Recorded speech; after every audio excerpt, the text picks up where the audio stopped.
You already know. It's that time. It's that God's Real Talk TV time. Yeah, and you won't even guess it, no. This man, has been kidnapped again by the Rev.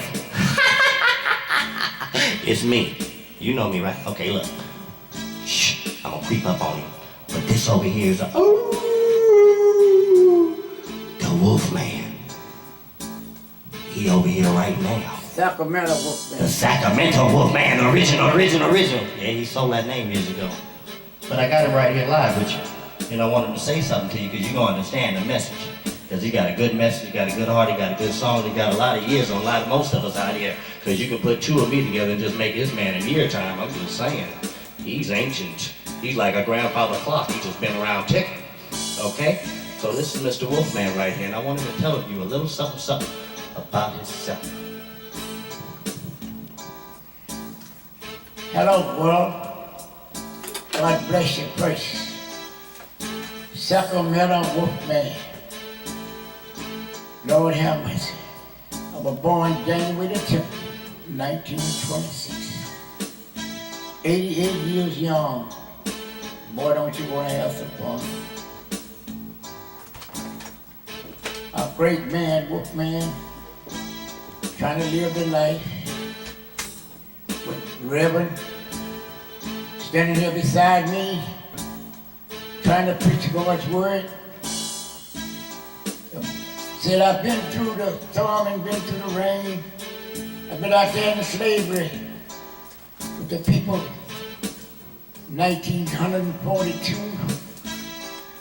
Just want to let you all know what the people to do. Had me out there cutting sugar cane.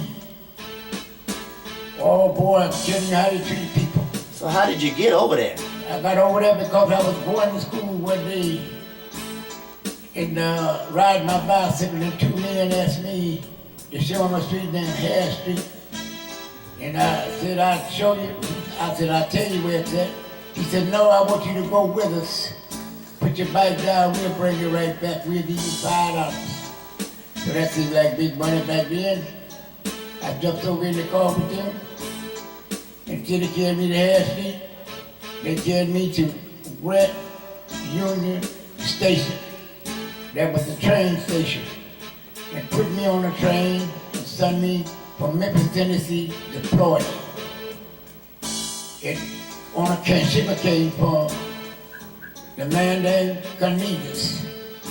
Cornelius was the head man of the sugar cane farm. Brother, and they worked and slaved you. Thousands people that went there. They took them from their parents.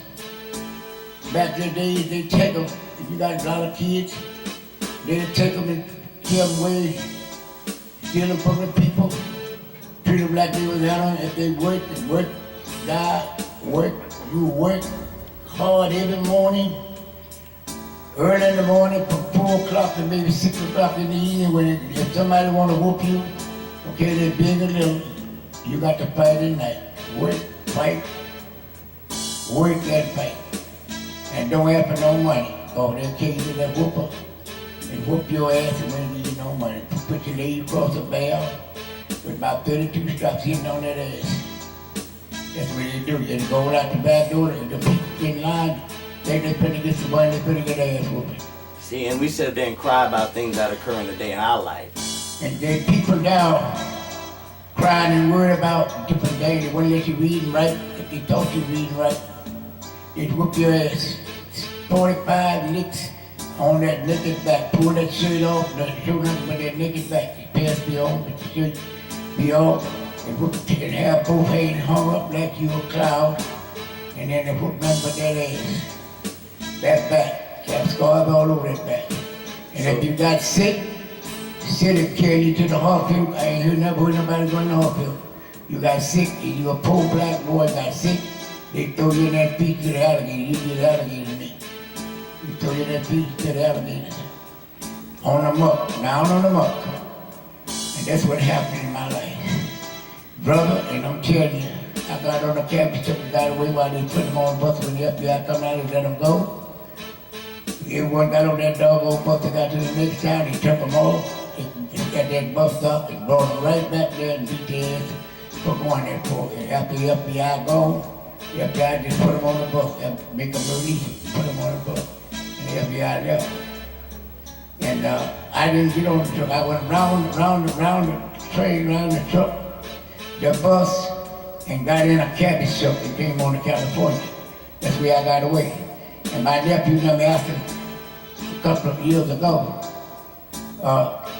Mr. Branner, he said, no, Mr. Branner did 40 years ago, or 50 years ago.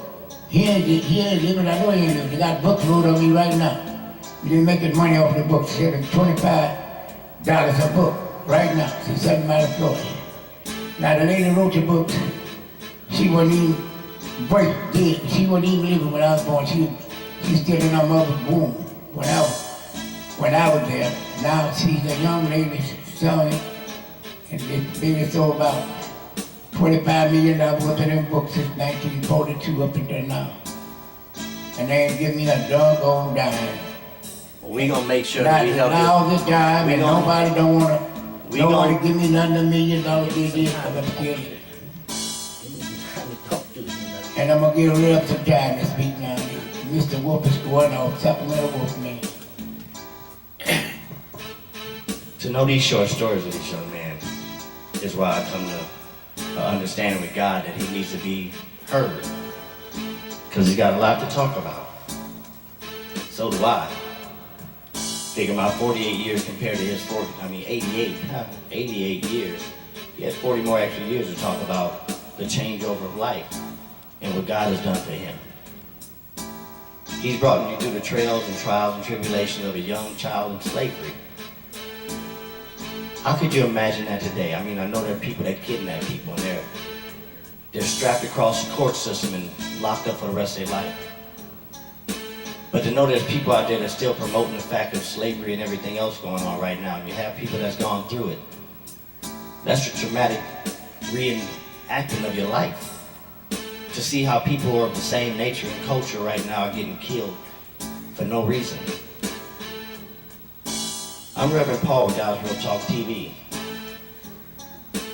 And God put me in this position for a reason, because he knows that things that happen in life, it had to occur. This gentleman had to have that testimony. Because we got to come to an understanding in life to where we don't have rights to no one. God has a right to everyone. If we're not employed by that person, they don't have rights to us in any means past that hour of time. So the rights of ownership these days in 2014 is not in existence. Now this man was blessed to have lived through all that and lived through all this time, and time deserves something. He earns a right to this world. He just wants something because he earned that right. But I'm doing this video and I'm making a documentary. So he'll explain a life that they can never capture in a book. Somebody out there can help. And it's somebody he knows he can help. My name is Reverend Paul with God's Real Talk TV, and I'm gonna be right back with some more Wolf Man. All right, don't you worry about it. I'll be right back. God bless you.